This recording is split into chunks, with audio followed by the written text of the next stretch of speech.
بسم اللہ الرحمن الرحیم اللہم صلی علی محمد نور میں نور اللہ ہے۔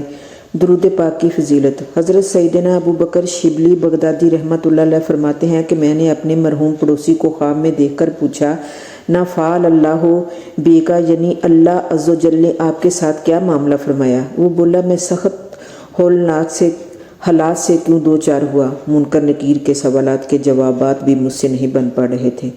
میں نے دل میں خیال کیا کہ شاید میرا خاتمہ ایمان پر نہیں ہوا۔ اتنے میں آواز آئی، دنیا میں زبان غیر ضروری استعمال کی وجہ سے تجھے سزا دی جا رہی ہے۔ اب عذاب کے فرشتے میری طرف بڑھے۔ اتنے میں ایک صاحب جو حسن و جمال کے پیکر اور معطر تھے، وہ میرے عذاب کے درمیان حائل ہو گئے۔ انہوں نے مجھے منکر نکیر کے سوالات کے جوابات یاد دلائے اور میں نے اسی طرح جواب دیے۔ الحمدللہ عز و جل عذاب مجھ سے دور ہوا۔ میں نے ان بزرگ سے عرض کی کہ اللہ عز و جل آپ پر رحم فرمائے۔ آپ کون ہیں؟ فرمایا، تیری کثرت کے ساتھ درود شریف پڑھنے کی برکت سے میں پیدا ہوا ہوں۔ مجھے ہر مصیبت کے وقت تیری امداد پہ مامور کیا گیا ہے۔